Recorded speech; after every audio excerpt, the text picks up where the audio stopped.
नंदी कैसे बने थे शिव के वाहन? किन परिस्थितियों में भगवान शिव ने नंदी को अपने वाहन के रूप में स्वीकार किया? क्या है भगवान शिव के वाहन नंदी का आध्यात्मिक रहस्य? और क्यों भक्त अपनी प्रार्थना को नंदी के कान में बोलते हैं?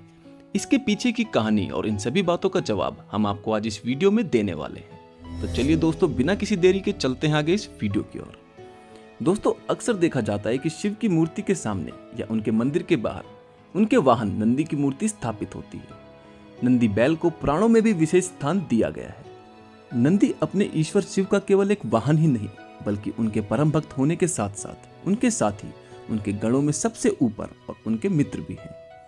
नंदी बैल को शिव के वाहन के रूप में तो सभी जानते हैं, लेकिन इन दोनों का मिलन किन परिस्थितियों में हुआ? किन परिस्थितियों में एक सामान्य सा युवक बैल के रूप में दिखने लगा और किन परिस्थितियों में नंदी शिव को परम प्रिय हो गए? इस बात पर कम ही लोगों का ध्यान जाता है।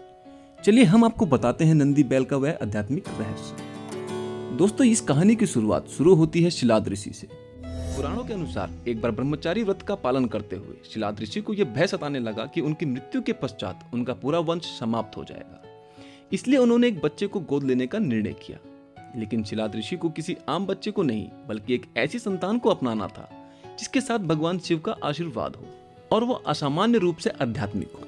इसी उद्देश्य को पूरा करने के लिए शिलाद ऋषि ने भगवान शिव को प्रसन्न करने के लिए उनकी आराधना शुरू की। शिलाद ऋषि की कठोर तपस्या की वजह से भगवान शिव स्वयं उनके सामने प्रस्तुत हुए और उन्हें वरदान मांगने को कहा। शिलाद ऋषि ने उनसे कहा कि वह एक पुत्र की कामना रखते हैं। इस पर भगवान शिव ने उनसे कहा कि जल्द ही उन्हें एक पुत्र की प्राप्ति होगी। इतना कहते ही शिव अंतर ध्यान हो गए। शिलाद ऋषि खुशी खुशी घर लौटे और ये विचार करने लगे कि उन्हें एक अच्छी संतान मिलने वाली है। अगले ही दिन उन्हें खेतों की ओर जाते हुए एक खूबसूरत नवजात शिशु मिला। वह शिशु बेहद आकर्षक तो था ही, उसके चेहरे पर एक अजीब सा तेज भी था। इतने में ही उन्हें एक आवाज सुनाई दी, यही तुम्हारी संतान है, इसका अच्छी तरह पालन पोषण करना। शिलाद ऋषि उस बच्चे को लेकर अपने आश्रम लौट आए और उसे बेहद प्रेम और स्नेह के साथ पालने लगे।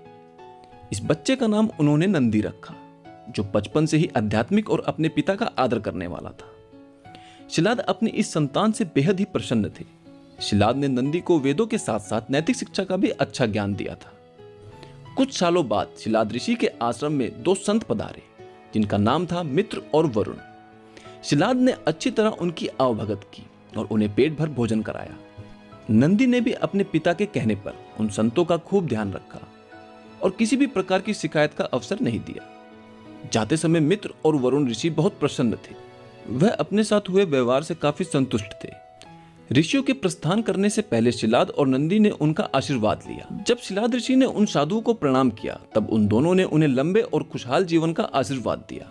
लेकिन जब नंदी ने साधुओं के चरण स्पर्श किए तो दोनों ही साधु परेशान हो गए। साधुओं के चेहरे की परेशानी को शिलाद ऋषि ने भांप लिया। इसलिए जैसे ही वे आश्रम से बाहर निकले, शिलाद ने उन्हें रोककर उनकी परेशानी का कारण जानने की इच्छा व्यक्त की।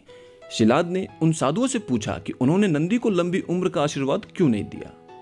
तब ऋषि मित्र और वरुण ने उन्हें बताया कि नंदी अल्पायु है, उनके पास ज्यादा समय नहीं है। यह बात सुनकर स्वयं शिलाद चिंताग्रस्त हो गए। आश्रम लौटते ही नंदी ने भी अपने पिता के चेहरे पे भाव पढ़ लिए। नंदी ने अपने पिता से उनकी चिंता का कारण जानना चाहा, तो उनके पिता ने उन्हें सब कुछ सच सच बता दिया। शिलाद को लगता था कि अपनी मौत की जानकारी सुनते ही नंदी या तो रो पड़ेगा या भयभीत हो जाएगा, लेकिन जो हुआ वह ठीक उल्टा था। नंदी ने जैसे ही सुना कि वह अल्पायु है, वह हंसने लगा। उसने अपने पिता से कहा कि आपने मुझे भगवान शिव की कृपा से पाया है, इसलिए मेरी उम्र की रक्षा भी वही करेंगे।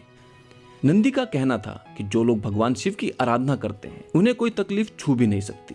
इतना कहते ही अपने पिता का आशीर्वाद प्राप्त कर नंदी भुवन नदी के किनारे तप करने चले गए। नंदी का तप इतना कठोर, आस्था इतनी प्रबल और ध्यान इतना मजबूत था कि शिव को प्रकट होने में ज्यादा समय नहीं लगा। शिव ने नंदी से आंखें खोलने के लिए कहा। नंदी ने जैसे ही अपनी आंखें खोली, उनके सामने दुनिया की सबसे खूबसूरत और आकर्षक शख्सियत खड़ी थी। भगवान शिव के तेज को देखकर वे ये भूल ही गए कि वे अपनी लंबी उम्र के लिए शिव की आराधना कर रहे थे। भगवान शिव ने उनसे वरदान मांगने को कहा। इस पर नंदी ने वरदान के रूप में ताउम्र शिव का सानिध्य मांग लिया। नंदी ने उनसे प्रार्थना की कि वे हर समय उनके साथ रहना चाहते हैं। नंदी के समर्पण से प्रसन्न होकर भगवान शिव ने नंदी को पहले अपने गले लगाया और उन्हें बैल का चेहरा देकर अपना वाहन, अपना दोस्त, अपने गणों में सर्वोत्तम के रूप में स्वीकार कर लिया। ऐसा कर न सिर्फ नंदी ने अपनी नियति को बदला, बल्कि स्वयं अपनी नियति को अपने हाथों से लिखा भी। नंदी द्वारा शिव का साथ प्राप्त करने के बाद ही असुरों और देवताओं के बीच में क्षीर सागर में समुद्र मंथन हुआ। इस मंथन में सबसे पहले हलाहल नाम का अत्याधुनिक घातक विष निकला, जिसकी एक बूंद भी सर्वनाश कर सकती थी। इस विष का गलत प्रयोग ना हो इसलिए स्वयं शिव ने उसका पान कर लिया। वह विष शिव के लिए भी घातक था, इसलिए उनकी अर्धांगिनी माता पार्वती ये नहीं चाहती थी कि इस विष का एक भी बूंद शिव के शरीर में जाए, इसलिए पार्वती ने शिव के गले में ही उस विष को रोक दिया था। इस विष की एक बूंद जमीन पर भी गिर गई थी, जिसे स्वयं नंदी ने अपनी जीभ से साफ किया था। देवता और असुर दोनों ही नंदी को देखकर हैरान रह गए कि नंदी ने जानबूझकर इस विष को ग्रहण क्यों किया। सभी यह सोच रहे थे कि शिव तो भगवान है, साथ ही उनके पास माता पार्वती का साथ भी है, लेकिन नंदी। इस पर नंदी ने जवाब दिया कि जब उनके स्वामी ने इस विष का ग्रहण किया है तो उन्हें तो करना ही था। नंदी का यह समर्पण देखकर शिव भी प्रसन्न हुए और कहा कि नंदी मेरे सबसे बड़े भक्त हैं, इसलिए मेरी सभी ताकतें नंदी की भी हैं। अगर पार्वती की सुरक्षा मेरे साथ है तो वह नंदी के साथ भी है। इस घटना के बाद भगवान शिव और नंदी का साथ आध्यात्मिक मजबूत हो गया। दोस्तों, भगवान शिव और नंदी के बीच इसी संबंध की वजह से उनकी मूर्ति के साथ नंदी की प्रतिमा भी स्थापित की जाती है। ऐसा माना जाता है कि शिव तो हमेशा ध्यान में लीन होते हैं, वह हमेशा समाधि में रहते हैं, इसलिए उनके भक्तों की आवाज उन तक नंदी ही पहुंचाते हैं। नंदी के कान में की गई प्रार्थना नंदी की अपने स्वामी से प्रार्थना बन जाती है और वह शिव को इसे पूरा करने के लिए कहते हैं। नंदी की प्रार्थना शिव कभी अनसुनी नहीं करते, इसलिए वह जल्दी पूरी हो जाती है। यह है भगवान शिव के वाहन नंदी के पीछे की वह आध्यात्मिक कथा। तो दोस्तों, आशा करता हूँ आप सभी को ये वीडियो पसंद आई होगी। वीडियो अच्छी लगी हो तो वीडियो को एक लाइक जरूर दें और ज्यादा से ज्यादा शेयर करें। और अगर आप भी ऐसी ही रोमांचक और आध्यात्मिक कहानियों के शौकीन हैं तो हमारे चैनल को सब्सक्राइब करना ना भूलें, जिसका नाम है कुछ बातें ज्ञान की। तो दोस्तों, अभी के लिए अलविदा, मिलते हैं बहुत ही जल्द आने वाली अगली वीडियो में। तब तक के लिए आप सभी का धन्यवाद।